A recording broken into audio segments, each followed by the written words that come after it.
दूसरे चरण का मतदान जारी है। चप्पे चप्पे पर भारत एक्सप्रेस के रिपोर्टर्स मौजूद हैं, लगातार तस्वीरें रिएक्शंस आप तक पहुंचा रहे हैं। तो आगे बढ़ें, अपने मेहमानों से बातचीत करें। उससे पहले वोट एक रंग अनेक, ये 6 तस्वीरों में देखिए आप।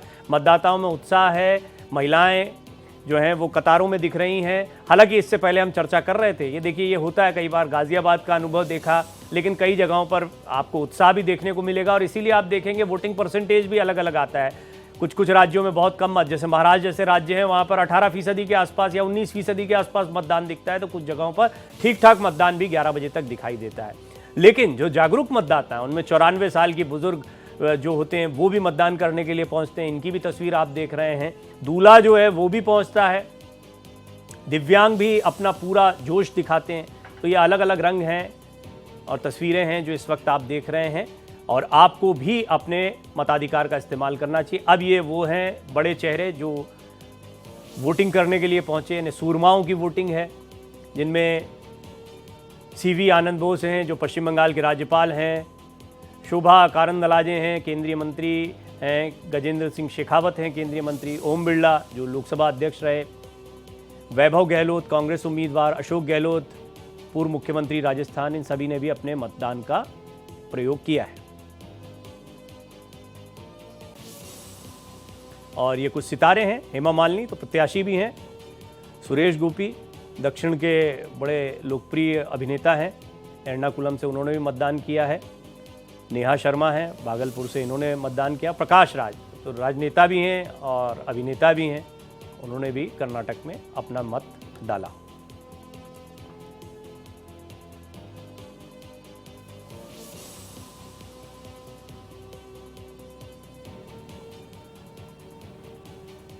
क्या जो भाषणों में मुद्दे उठकर आए हैं वो कोई मजबूरीवश उठकर आए हैं, सोच समझकर उठकर आए हैं? दूसरे चरण की सीटों पर क्या उनका प्रभाव पड़ता है? क्या वजह रही, जरा समझते हैं। राहुल जी, शुरुआत आपसे ही करता हूं। क्या लगता है आपको कि मंगलसूत्र भी आया है, थोड़ा हिंदू मुसलमान का फ्लेवर भी डाला गया है, जाति की भी बात फिर इधर से होने लग गई है? ऐसा नहीं है, एक तरफ से नहीं है, दोनों ही तरफ से चल रहा है। पर क्या दूसरा चरण महत्वपूर्ण था? पहले चरण का प्रभाव दूसरे चरण के मतदान के पहले के प्रचार पर देखने को मिला, या फिर ये सीटें इसके लिए इन बयानों के लिए जिम्मेदार है? नहीं, देखिए, मैं नहीं मानता कि प्रथम चरण महत्वपूर्ण नहीं था। 102 लोकसभा सीट सबसे ज़्यादा जो है कि बड़ा चुनाव, अगर हम लोग देखें 7 चरण में सबसे ज़्यादा अगर सीटों पे चुनाव हुआ वो प्रथम चरण में हुआ।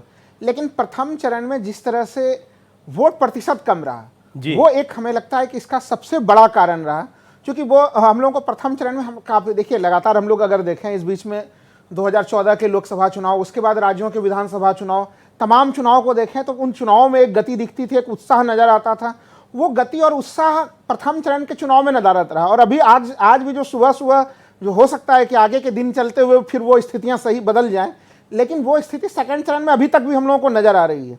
तो वो इन स्थितियों ने बाधी किया। प्रधानमंत्री जो अलीगढ़ में आप बोल रहे थे, देखिए प्रधानमंत्री जिस तरह से लगातार हर तरफ कह रहे हैं कि चाहे अभी इस समय हम लोग देखें तो फसल के कटाई का भी समय है, गन्ना का भी मामला है, खेती किसानी का फुल समय है, ये तो वो बार बार कह रहे हैं कि भाई कुछ समय निकालिए और जरूर जो है कि बूथ तक जाइए।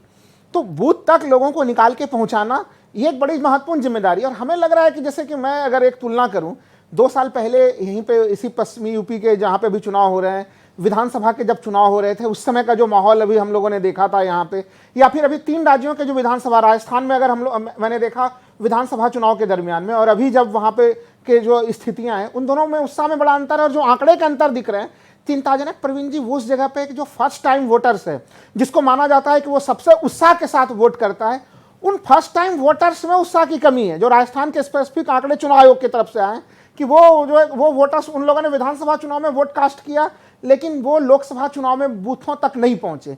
तो ये स्थिति नहीं होनी चाहिए। और हमें लग रहा है इस प्रकार की स्थितियों ने ही बाध्य किया है कि ये बयान अचानक से आए। देखिए, हम लोग सभी लोग यहाँ पे अगर थोड़ी देर के लिए बिल्कुल अगर मैं लॉजिकल रूप से कहूँ, देखिए आरक्षण का, आप कहना चाह रहे हैं किसी पार्टी के बारे में ना सोचते हुए? हाँ, मैं वही चीज में कह रहा हूँ। देखिए, अच्छा एक चीज बता दीजिए, आरक्षण का मामला, अगर इस देश में आरक्षण होगा तो देखिए जब भी आप आरक्षण से संबंधित चीजों को करते हैं, आपके पास उसके बाद मामला कोर्ट में पहुंचता है, कोर्ट कहते हैं उससे संबंधित आंकड़े दीजिए।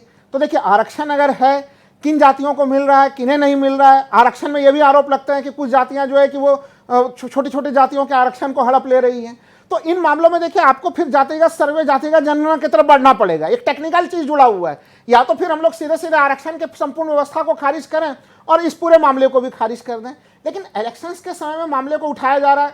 भारतीय जनता पार्टी के लोग देखिए दावा करते हैं, लेकिन क्या 2014 में 19 में, मैं पूरे देश भर की चर्चा नहीं कर रहा, उत्तर प्रदेश को ही जोड़ लीजिए, छोटी छोटी पार्टियों को जिस तरह से जोड़ा गया, जिसका कि कोई, जिन पार्टियों को प्रवीण जी कोई महत्व नहीं देता था। आप देखिए संजय निषाद जी को कैसे जोड़ा गया, पटेल को जोड़ा गया, उसी जमाने से देखिए अभी ओम प्रकाश राजभर को किस तरह से जो है कि उनको जोड़ा गया। ये तो स्ट्रैटेजी है, बीजेपी कोई भी छोटा सा भी मौका नहीं छोड़ती, उनकी तो चुनावी रणनीति रही है। ऐसा नहीं है कि वो जो है कि केवल उसी तरफ चल रहे हैं, वो अलग अलग जाति समीकरणों को सभी दल जोड़ते हैं। तो इसलिए हम लोग चाहे, मैं आपकी बात को ऐसे समझूं राहुल जी कि पहले चरण में कम मतदान के बाद चिंता हुई, इसीलिए बयानों को इस दिशा में मोड़ा गया, या इतने कड़े बयान दिए गए, ऐसा कहना चाह रहे हैं? हाँ बिल्कुल। और मैं, लेकिन उसमें क्या है ना कि प्रधानमंत्री जी की छवि एक काफी एक बड़ी छवि है।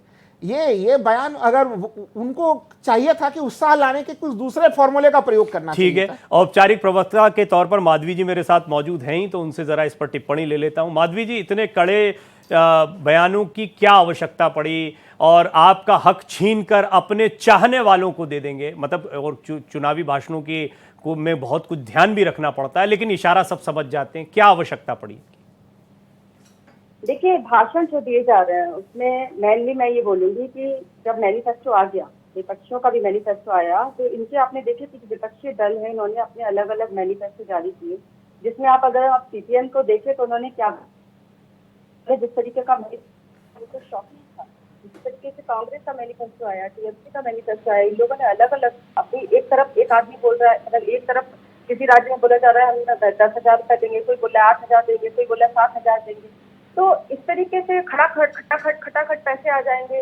फिर उसके बाद में ये पैसे आएंगे कहाँ से? सबसे बड़ी बात है कि आप युवाओं को, बेरोजगार युवाओं को हर महीने बैठे बैठे 8,500 रुपए देने की बात कर रहे हैं। दूसरी तरफ आप जो महिलाएं हैं उनको 8,500 रुपए देने की बात कर रहे हैं। तो आप सोच सकते हैं कि ये कितने हवा में बातें करने वाले, करोड़ों लोगों को मुफ्त राशन दिया जा सकता है, तो ये वादे क्यों नहीं किए जा सकते कांग्रेस की तरफ से? बोलेंगे तो निश्चित रूप से ये तो बोला जाएगा ना कि भाई आप लोग क्या बोलना चाह रहे हैं, देश की जनता को क्या परोसना चाह रहे हैं। दूसरी बात प्रवीण जी मैं जवाब दूंगी कि उदासीनता की बात अगर ये बोल रहे हैं कि लोग नहीं जा रहे हैं, बुकिंग कम हो रही है, परसेंटेज कम है, तो सबसे ज्यादा तो डरा हुआ विपक्ष है। आप देखिए कि आज विपक्ष की लीडरशिप में 33 सबसे ज्यादा जो बड़े इनके लीडर हैं सबको मिला के, तो उसमें तो सिर्फ 3 लोग ही चुनाव लड़ रहे हैं। किसी की हिम्मत नहीं हो रही है कि वो अपनी कॉन्स्टिट्यूंसी चुनकर और उस पर चुनाव लड़ने की हिम्मत कर सके। आप देख लीजिए कई सारे नाम है, खड़गे जी लास्ट ईयर 1 लाख वोट से हारे थे,